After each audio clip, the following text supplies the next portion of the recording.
नमस्कार बच्चों, हिंदी की ऑनलाइन कक्षा में आपका हार्दिक स्वागत है। जैसा कि आप जानते हैं, हम कवि सेनापति का पाठ के जो ऋतु वर्णन है उसका अध्ययन कर रहे हैं। पहला जो कवि था उसका अध्ययन हमने पिछली वीडियो में कर लिया है। आज हम इसके दूसरे वीडियो का अध्ययन करने वाले हैं। इसमें एक विशेष बात यह है कि इसमें एक ही पद से दो ऋतु का वर्णन किया गया है, ग्रीष्म ऋतु का और वर्षा ऋतु का। तो थोड़ा ध्यान से पढ़िएगा। पहले हम कठिन शब्दों का अर्थ जान लेते हैं। देखें, दिखाई देना, क्षिति का होता है पृथ्वी, अंबर का आकाश, जले। देखिए जले के दो अर्थ निकलेंगे यहाँ पर। गर्मी की ऋतु में तो होगा इसका जलना, और वर्षा ऋतु में होगा जल या पानी। चारी ओर छोर यानी चारों ओर जो किनारे हैं, जो जहाँ तक दिखाई देता है। तीन यानी उससे तरवर बोलते हैं वृक्ष। सभी को रूप हरियो, रूप हरना या रूप बदल जाना। फिर है महाझर। देखिए इसके भी दोष निकलेंगे। गर्मी ऋतु में देखेंगे तो आएगा अत्यधिक गर्मी, गर्मी के रूप में तो आएगा अत्यधिक, अत्यंत गर्मी। और वर्षा ऋतु में आएगा जो वर्षा की झड़ी लगती है, वर्षा की महाझर, झड़ी लगना। और भादव के दोष निकलेंगे। गर्मी के ऋतु में तो आएगा जंगल की आग, जंगल की आग हम प्रयोग करेंगे, इसके दोष निकलते हैं। और ऐसे आएगा भाद्रपद का जो महीना होता है वो आएगा वर्षा ऋतु के रूप में के लिए। फिर आता है अगले जलद, यहाँ दोष निकलेंगे। गर्मी के आएगा कि जलद का होता है जलती हुई हवा, जलती हुई हवा, जल्द यानी जलती हुई, पवन यानी हवा। और वैसे आता है वर्षा के लिए आएगा जल से युक्त, जल दैन धारण, जल से युक्त हवा, तन यानी शरीर को। और सेक, सेक के दो अर्थ है। गर्मी के लिए सेकना, गर्मी से, और एक आता है आराम के लिए, वर्षा ऋतु के लिए। दारुण का दो अर्थ है। एक तो होता है कष्टदायक, कष्टदायक होगा। और एक इसका होता है काष्ठ यानी लकड़ी की, काष्ठ की, काष्ठ यानी लकड़ी।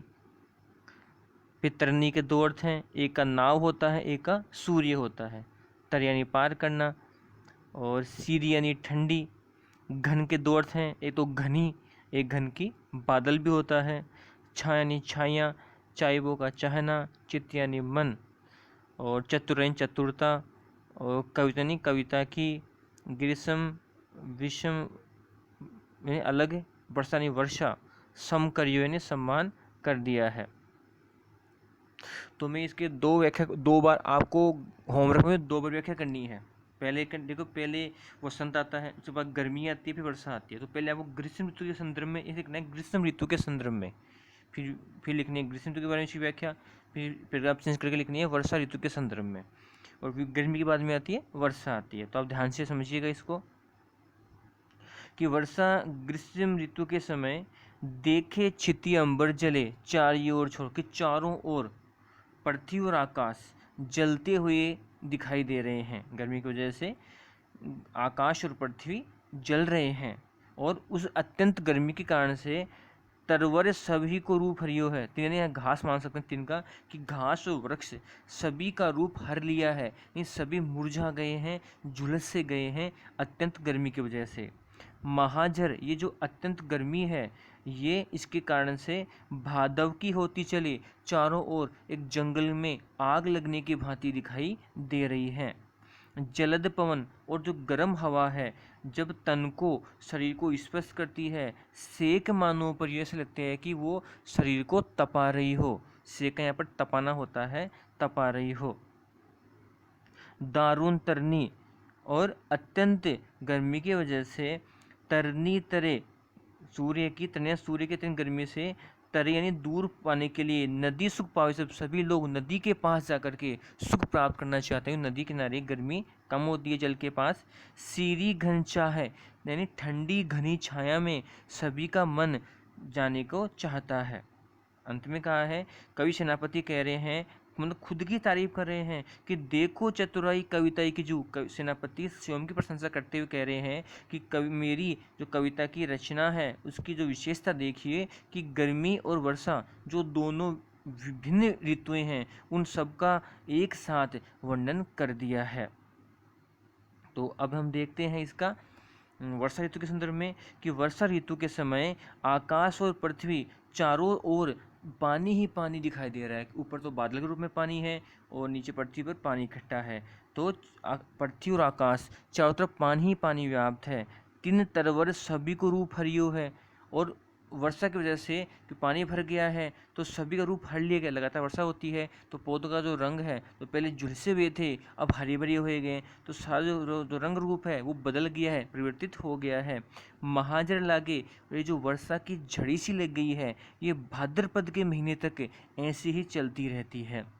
जलद पवन और जल से युक्त जो ठंडी हवा जब शरीर को स्पर्श करती है तो बड़े ही सेक मानो यानी आरामदायक वो महसूस होती है।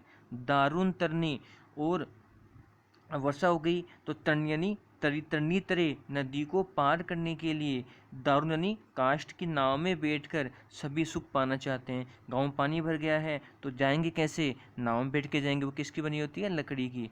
सीरी घनशा है और जो घनी बादलों की छाया है उससे दूर जाने का सभी का मन चाहता है। अंतिम दो पंक्तियां हैं इनका अर्थ वैसा ही होगा जैसा हमने पहले किया था कि कवि सेनापति स्वयं की प्रशंसा करते हुए कह रहे हैं कि मेरी कविता की विशेषता देखो कि गर्मी और वर्षा जो दोनों भिन्न भिन्न ऋतुएं हैं दोनों का मैंने एक साथ वर्णन कर दिया है। एक बार मैं इसका रिपीट कर रहा हूँ। पहले कवि ने बताया है गर्मी के बारे में कि ग्रीष्म ऋतु में पृथ्वी और आकाश दोनों चारों ओर जल रहे हैं और अत्यंत गर्मी के कारण से घास और जो वृक्ष है सभी का रूप हर लिया है, अर्थात सभी गर्मी की वजह से मुरझा गए हैं, झुलस से गए हैं। और ये अत्यंत जो गर्मी के लपटे हैं ये देख ऐसा लगता है कि जैसे जंगल में आग लग गई हो, ऐसी लपटें दिखाई दे रही हैं। गर्म हवा जब तन को शरीर को स्पर्श करती है तो तपाती हुई सी वो लगती है, तपा रही हो। और अत्यंत गर्मी की वजह से सूर्य की अत्यंत गर्मी के कारण से नदी के पास जाकर सभी सुख पाना चाहते हैं। सीरी घनछाएं, ठंडी घनी छाया में जाने का सभी का चित्त धरियो है, मन ये चाहता है। अंत में कवि सेनापति खुद की स्वयं की प्रशंसा करते हुए कह रहे हैं कि देखो मेरी कविता की चतुराई देखो कि मैंने ग्रीष्म और वर्षा जो दोनों भिन्न ऋतुएं हैं दोनों का एक साथ वर्णन कर दिया है। वर्षा के संदर्भ में क्या लिखेंगे हम कि वर्षा ऋतु में आकाश और पृथ्वी चारों ओर पानी ही पानी व्याप्त है। उसकी वजह से जो घास और जो वृक्ष हैं उन सभी का रूप बदल गया है, परिवर्तित हो गया है। वर्षा की जो झड़ी लगी हुई है ये भाद्रपद के महीने तक होती चले, ऐसे ही चलती यह वर्षा होती रहती है। जलद पवन, जल से युक्त जो ठंडी हवा है जब तन को लगती है तन पर तो बहुत ही सेक मानो एक आनंददायी या आरामदायक सी लगती है। दारुण तरनी तरे और जो नदियां हैं उनको पार करने की नदी को पार करने के लिए नाव में बैठ करके सभी सुख प्राप्त करना चाहते हैं। और बादलों की जो घनी छाया सी है उससे दूर जाने का सभी का मन चाहता है। अंत में कवि सेनापति स्वयं की प्रशंसा करते हुए कह रहे हैं कि कवि की मेरी कविता की विशेषता देखो कि ग्रीष्म और वर्षा जो दोनों भिन्न भिन्न ऋतुएं हैं उन दोनों का मैंने एक साथ वर्णन कर दिया है। तो इस तरह से आपने देखा कि कवि सेनापति ने ग्रीष्म और वर्षा दो वास्तव में बिल्कुल भिन्न भिन्न ऋतुएं हैं, एक अत्यंत कष्टदायी है तो एक आरामदायी है, तो दोनों का जो वर्णन है उन्होंने एक साथ कर दिया है। और इसे देखिए, इसे हम कहते हैं श्लेष अलंकार का प्रयोग करना। श्लेष का मतलब ये होता है कि जहाँ पर एक से अधिक अर्थ निकलते हैं। तो यहाँ श्लेष किस में आया है आपको ध्यान रखिएगा, जले में है, ठीक है, और महाझर में है, भादव में है, जलद में है, सेक में है, ठीक है ना, दारुण में है, तरनी में है, घन में है, ठीक है। तो ये शब्द हैं जहाँ पर इन शब्दों के दो अर्थ निकल रहे हैं। जले का जलना है, एक का पानी है। मादर का है अत्यंत गर्मी है, वर्षा की झड़ी है। भादव की जंगल की आग है और भाद्रपद का महीना है। जल्द का जलती हुई हवा है और जल से युक्त हवा है। सेकंड तपाना है, एक आराम देना है। दारुण का अत्यंत कष्टदायी मानेंगे और लकड़ी मानेंगे। तरनी का सूर्य भी है और नाव भी है। घन का बादल भी होता है और घनी भी होता है।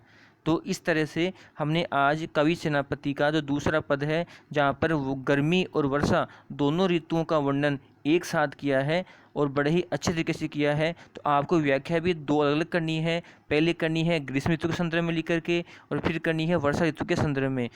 विशेष दोनों का एक ही होगा, लेकिन व्याख्या इनकी दो बार करनी है, चाहे टेस्ट में आए, चाहे एग्जाम में आए, चाहे आप अपने घर कार्य में करें। तो आशा करता हूँ कि आपको ये व्याख्या है समझ में आई होगी। आप इसको एक बार दोबारा पढ़िएगा, समझ में आएगा। तो फिर मिलते हैं आपसे अगली वीडियो में।